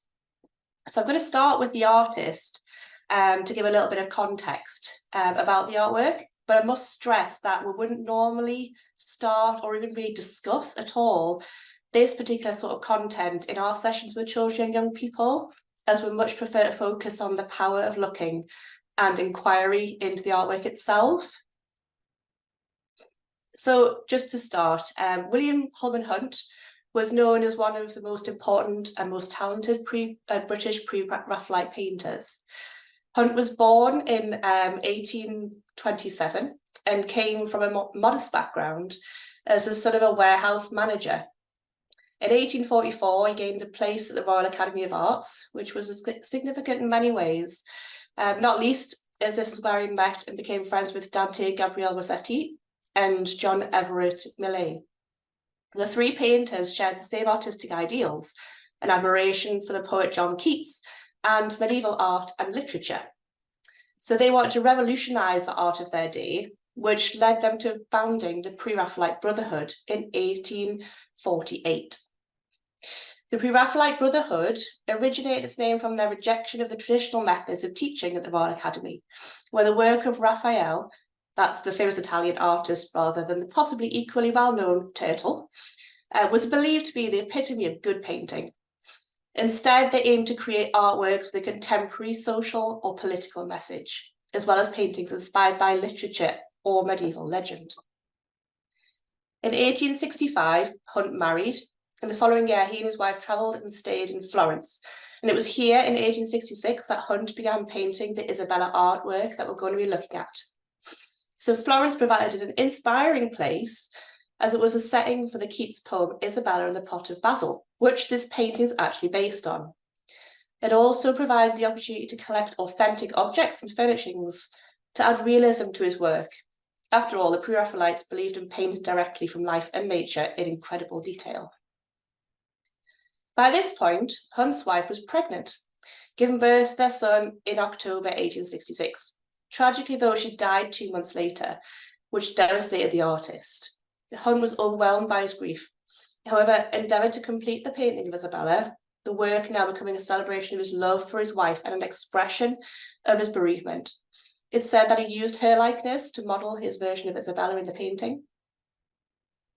Hunt returned to England with his baby son and completed the painting. Once finished, the artwork was well received and bought by James Hall of Newcastle in 1868. Hunt continued to enjoy a successful artistic career and became respected as one of the leading artists of the era. Hunt died in London in 1910. Coincidentally, this is the same year that the Lang Art Gallery was founded. And Isabella of the Pot of Basil painting was eventually given to the Lang Art Gallery in 1953, and we've had it ever since. So Isabella and the Pot of Basil still lives at the Lang as part of our permanent collection display, as I've explained. It's one of our most popular artworks. It's currently displayed in what we call Gallery C, alongside other 18th to 21st century artworks, in a particularly striking position. You can see it pictured here. So it's juxtaposed with portraits of wildly differing styles, which is fantastic as a starting point for discussions with pupils around representation and developing personal artistic and aesthetic preferences. But back to Isabella. So we already know that this painting is based on a poem by John Keats. But to add another layer of depth, Keats' poem was actually based on a tale included in the Decameron, a collection of stories by 14th century Florentine poet Giovanni Boccaccio. When we're looking at artworks like Isabella, the problem often is that when the artists made these paintings, they expected that most of the people would know what the stories were. I don't know about you, but I've personally never read or heard the 14th century story, and I'd only heard the Keats poem when I started working at the gallery. So what we've got in artwork like this is an iconic scene from the tale, but now we don't necessarily know the story. Some we do, but others we might not be so familiar with. So we have to try and figure out what's going on. Thankfully, the artists often left clues in the painting to help us work it out. And this is the basis for how we approach this particular artwork and many others like it at the Shipley and Lang with children and young people. As a result, I thought it might be quite useful and fun this afternoon to demonstrate an activity that we run with Key Stage 1 and 2 children at the gallery. So apologies if you already know the story behind the painting, as I'm going to ask you to pretend that you don't for the next few minutes and to put yourselves in the shoes of your students. So I'm going to be asking some questions, and it'd be really great if you could offer some answers either verbally or in the chat to keep the session running smoothly. So firstly, what are the things that you notice about the painting? What's Isabella doing? And what does the expression of her face and her body language tell you about how she's feeling? If anyone can offer some suggestions or ideas, that'd be super. Melancholy, yeah, absolutely. Anything else? looks sad and thoughtful. Absolutely, I would agree with that. Quite often the children say she looks bored, which I can kind of understand, but there's a lot of wistful sort of look in her face. And I would absolutely agree. We generally kind of explain to children, you know, we're definitely in agreement that she doesn't look very happy. She looks rather miserable. Okay, so that's a great starting point, really. So the next thing we're going to do is become detectives a little bit. So at the gallery, we have a bag of handling objects. These represent symbolic items or clues within the painting. Here's a selection of those items that you can see. Apologies for the quality of this image, it's not very great.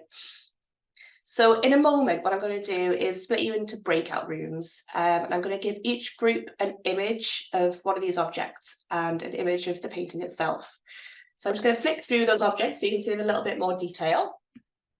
So first of all, there's the pot. I realise this doesn't look exactly like the pot in the artwork, but it is meant to be the one that she's got her head leaning on. It's quite difficult to find one that's a replica of this. The embroidery, the candle or lamp, the rose, the wood inlay. So first of all, with your group, I'd like to see if you can find your object in the painting.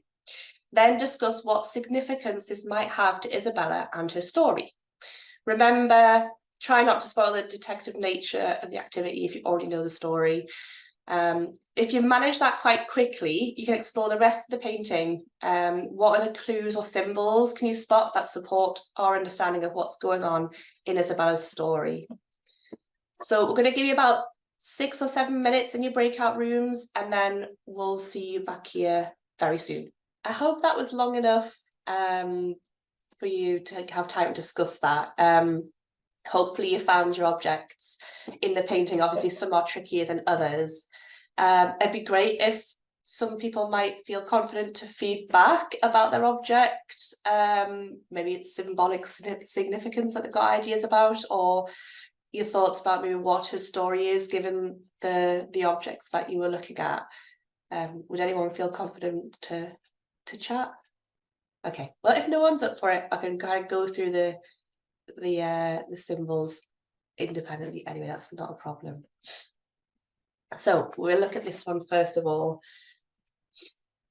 And if we look at the top of the painting, we've got the basil plant. So there's lots of, obviously the symbols have got different meanings within the artwork. And if we kind of look into those a little bit more, we'll find out a bit more about the story and what she's kind of dealing with in the background. So the basil plant is obviously quite a strong smelling plant. It is also believed to have sort of spiritual powers, representing purity and love. But it's also believed to ward off and protect from evil spirits. So that's quite an interesting one. And that teamed with the pot itself, where I don't know if you had noticed, but those skulls that are shown on the pot itself. Obviously skulls have that connotation of the ideas of death going alongside it. So those two clues together about protecting from evil spirits and spiritual powers of the basil plant and the skull, quite telling.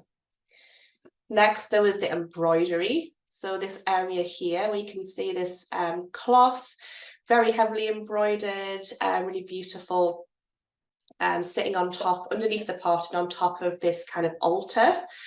And if you look closely, right here, it's quite difficult to see on this image, but in reality, in the real painting, this actually shows us somebody's name. So it says Lorenzo. So we now know there's another player in this this tale. This person, this man's name, Lorenzo. At the bottom half of the painting, we've got this beautiful wooden inlay. So you can kind of see from the whole background, the floor that she's standing on, this altar that she's leaning against, and the other objects that are in the painting itself, sort of show us that there's a lot of wealth going on. So we've got, you know, expensive items of furnishing, There's lots of wealth and luxury, but also in the middle of this inlay, you'll notice the little fleur-de-lis symbol. And that's got a lot to do with nobility and connotations of religion and things like that as well. The rose is quite a tricky one to spot. It's actually right down here at the bottom, right next to her foot. It's not just a rose, it's actually a dying rose. And this is quite an obvious one. When we think about a rose, we think of love, but with the idea of it dying, it's sort of that lost love, which is a very significant symbol within this piece itself. And finally, the watering can down here at the bottom. So kind of innocuous in itself, just sort of sitting there at the bottom, but that's got those symbols around it, thinking about the caring for the plant, the devotion to that living thing within the artwork as well, which is significant. And the two final clues that I want to draw your attention to are the lamp in this corner. So the lamp, obviously we think about the fact that you need a lamp during the nighttime. So it puts this moment that the artwork has been created, this moment in the story, on a timeline. So we know that it's nighttime that she's standing there, which is an interesting thing because we wouldn't normally see portraiture created in nighttime. Is it also that the idea of the candle being a symbol of remembrance and hints towards that passing of time. And the final one is that unmade bed right behind her shoulder there, which seems very sort of subtle, but in a way that kind of gives that idea of this sort of unsettled sleep, disturbed sleep, bad dreams, and Isabella herself getting up in the middle of the night. So that teamed with the lamp kind of hints towards those ideas as well. So hopefully getting a little bit closer to what the story is behind Isabella. So if you don't know the story, I'm going to read it to you now. And as I was saying, it's a story that comes from a poem by a man called Keats. And it's quite a gruesome story, but we do use it with Key Stage 1 and 2. We always warn teachers in advance of coming to do this workshop that there are obviously sensitive themes within it surrounding things like love and death, and that some students may be more sensitive to it than others. But I think it's more around the way that we deliver the story that kind of makes it more lighthearted for those that would find it more disturbing. So we do impress upon them that it is just a story and it's not real. So the story goes, Isabella was a lady born to a wealthy family from Messina. Isabella had fallen in love with a man named Lorenzo, who was the administrator of her brother's fortune. Her brothers didn't approve of this due to Lorenzo's lower social status. So one day they invited Lorenzo to a festival outside the city. They murdered him and concealed his body. Isabella was told that Lorenzo had had to make a long journey abroad, but months passed and he did not return. Isabella was heartbroken that Lorenzo had left without telling her. One day she lay sleeping. Lorenzo's ghost suddenly appeared before her and told her what had happened.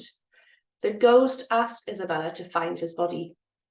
When Isabella eventually found Lorenzo's body, she couldn't bear to part with him, so she cut off his head, as you do, covered it with 1,000 kisses and wrapped it in a silk scarf and put it in a pot, in which she also placed a sweet-smelling basil plant.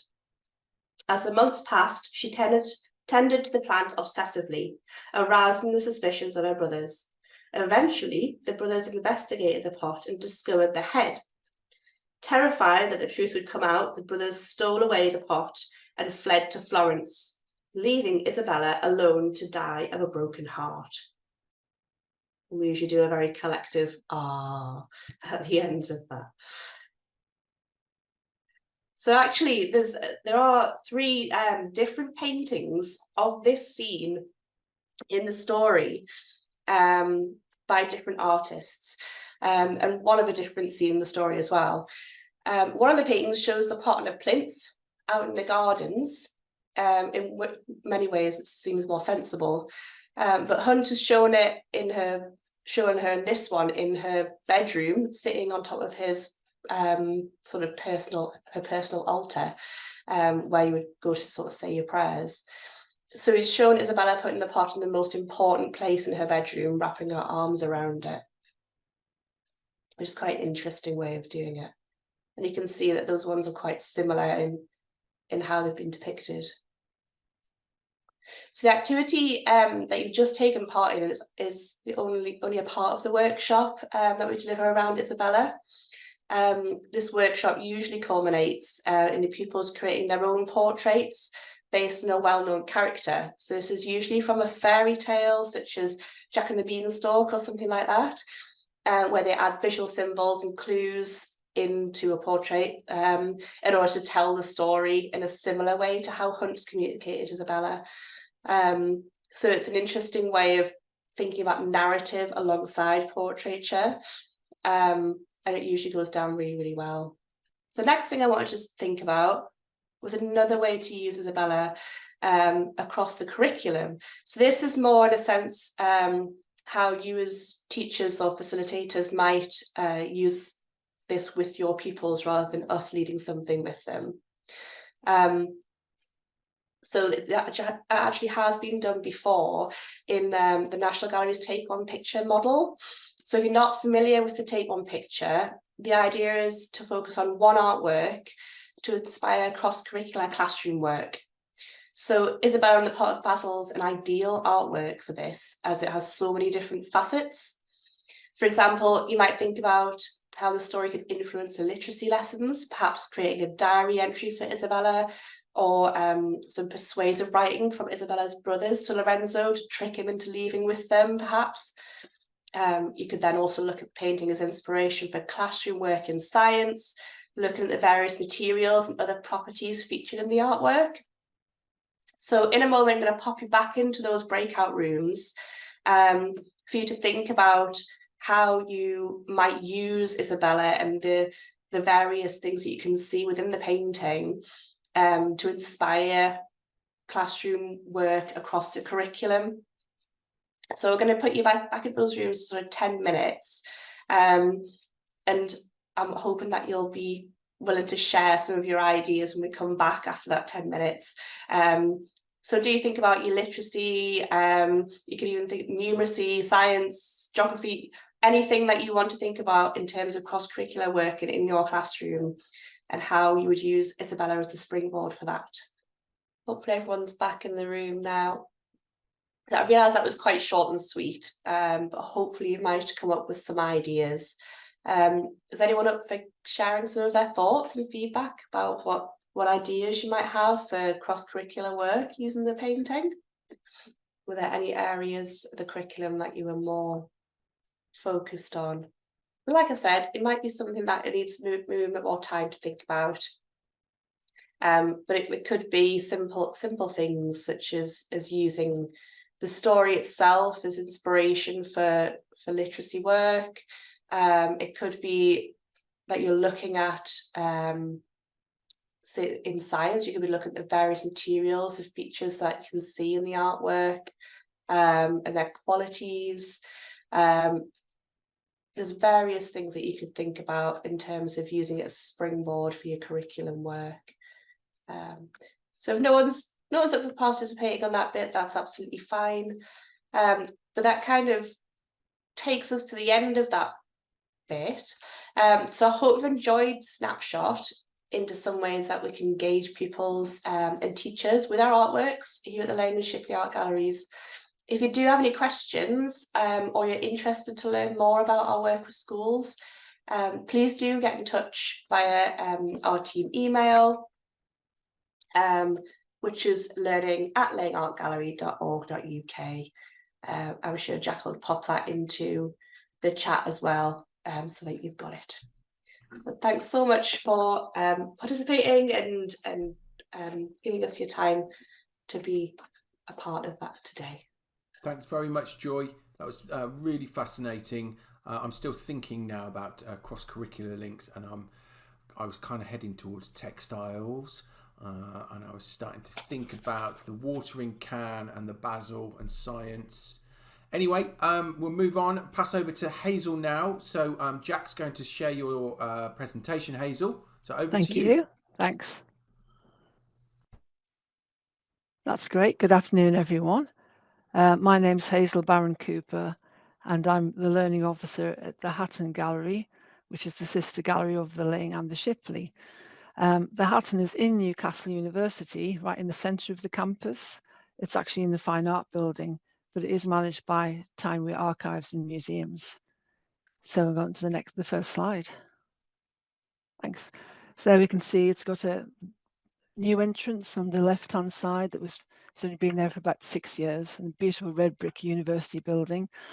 And on the right-hand side, the old entrance. And it's just fascinating to see children actually come into the campus and see this kind of experience this kind of architecture as well, just to begin their journey.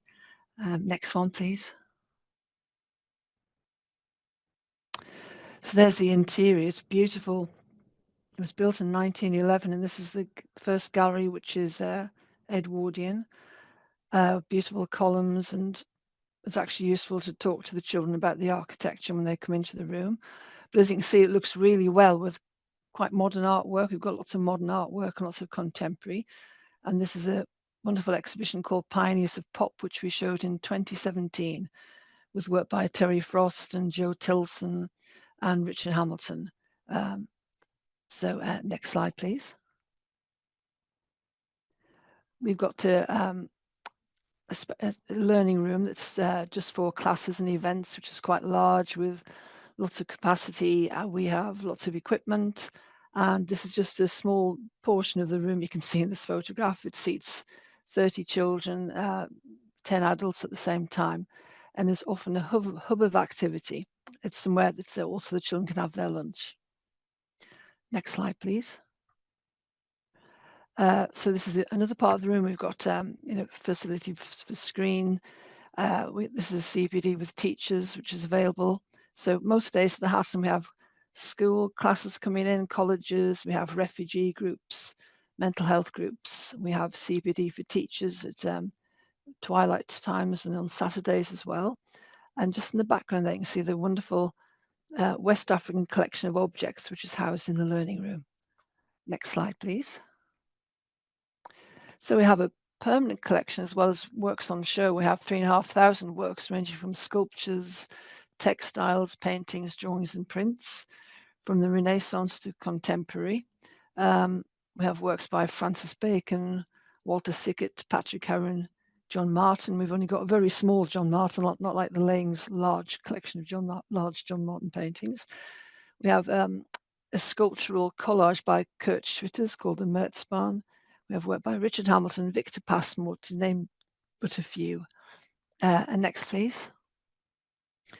So one of the earliest paintings we have is by Giovanni del Biondo on the left from 1360 of St. Bartholomew and St. John. We have another set of altarpieces the same.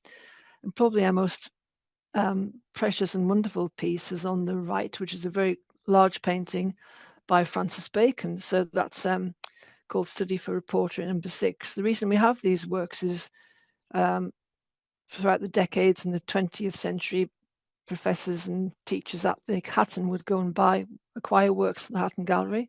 People like Professor Lawrence Gowing and Richard Hamilton would go to London and buy things in auctions so that the students and people in the North East could see a collection of artwork through the ages. Next slide, please. This painting is actually on show at the moment in the gallery. It's a wonderful piece by Domenichino called Descent from the Cross. And again, it was a wonderful example of painting to be seen from this time 1602 to 1619 is the dates we have for it, showing a wonderful twisting of figures, the composition, the paintings of cloth and skin, the symbolism. So this painting, a bit like Isabella and the Pot of Basil, can be taken apart, deconstructed and looked at in many ways. Next slide, please. This is a beautiful painting by Pazzarotti, an Italian painting, portrait of a young man in the 16th century, and we show this quite often. So the works we have in the collection, we bring them out as much as we can and show them in team with other contemporary artwork. And this one's a great one for studying portraiture and symbolism of what characters, what things represent in the painting. Next one, please. Wonderful piece of modern art. We've got a really good modern art collection. This is by Patrick Heron, who was from Yorkshire, but spent a lot of his time in St Ives and in Cornwall. This one's called Red Table, a great one to look at, where it's a fusion between abstraction and figuration, where you can still see that it's a table, but the way he's used the picture plane is quite intriguing and interesting. Next one, please, Jack. We show lots of work about pop art. Richard Hamilton, pictured here, who is very influential in British pop art. He used to actually teach in the fine art department, late 50s, early 60s. And we've got some of his artworks as well, but he influenced the whole of teaching in the department, which then rolled out to across England using a method called basic design. So we show lots of contemporary art. We have national and international contemporary art exhibitions, which we take in. We have exhibitions and individual artworks borrowed from the Tate, the V&A, the National Portrait Gallery, and the National Gallery. And we have BA and MA degree shows. People often ask us if we are for showing work created in the university, such as BA shows and works from different departments. But we do that 3 times a year. But also, for example, at the moment we have work from the Tate by an artist called V.A. Selmans, a Latvian American. We've had work, we've shown work by Roy Lichtenstein and Andy Warhol, really quite big name artists. And the purpose of the Hatton Gallery was to show people in the Northeast, quite artworks that otherwise might have to travel to one of the nationals to see. Contemporary artwork, for example, this was the one which we showed just before lockdown, I think by Susan Aldworth. We managed to show part of it before lockdown a few years ago now.